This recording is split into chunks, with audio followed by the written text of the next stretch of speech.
அன்பர்களே, இன்று செவ்வாய்க்கிழமை நாம் கஞ்சமலை ஸ்ரீ பாலகன் முருகன் திருக்கோயிலுக்கு செல்கிறோம். கஞ்சமலை சேலத்திலிருந்து 15 கிலோமீட்டர் தொலைவில் உள்ள இளம்பிள்ளை என்னும் சிற்றூருக்கு அருகில் உள்ளது. ஒரு முறை திருமால் தன் மருமகனாகிய முருகனை காண சென்றபோது அவரிடம் முருகனின் வாகனமாகிய மயில் கர்வத்தால் மரியாதை குறைவாக நடந்து கொண்டது.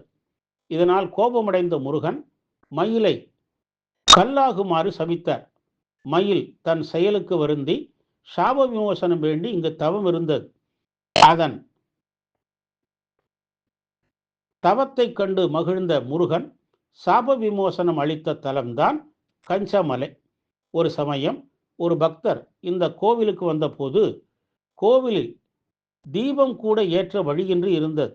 இதனால் வருந்திய பக்தருக்கு அவர் மனதில் முருகன் காட்சி தந்தார்.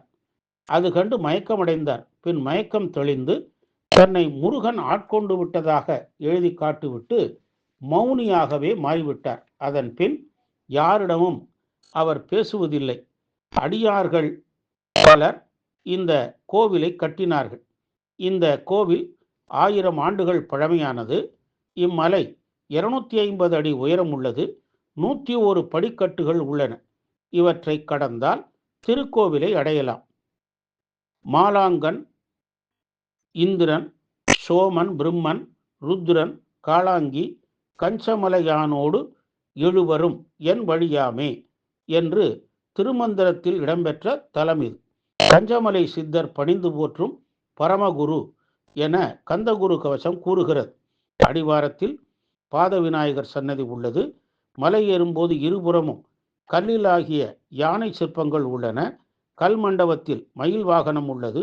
101 படிகள் ஏறியதும் ராஜகோபுரம் எதிர்கொள்ளுகிறது.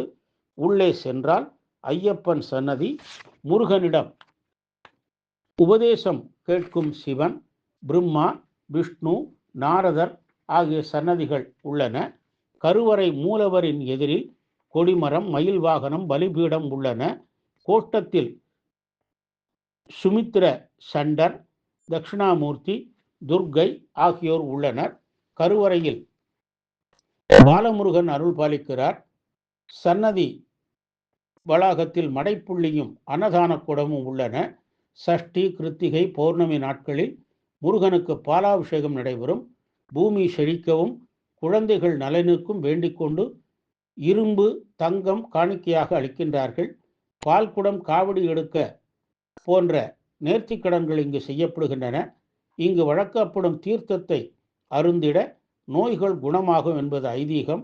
கந்தசஷ்டி, கிருத்திகை, பௌர்ணமி, தைப்பூசம், பங்குனி உத்திரம் போன்றவை இங்கு விழா நாட்கள். நன்மைகள் பல அருளி நம் வாழ்வை இனிமையாக்கும் கஞ்சமலை ஸ்ரீ பாலமுருகனை வழிபட்டு நல்லருள் பெறுவோமாக. வெற்றிவேல், வீரவேல்.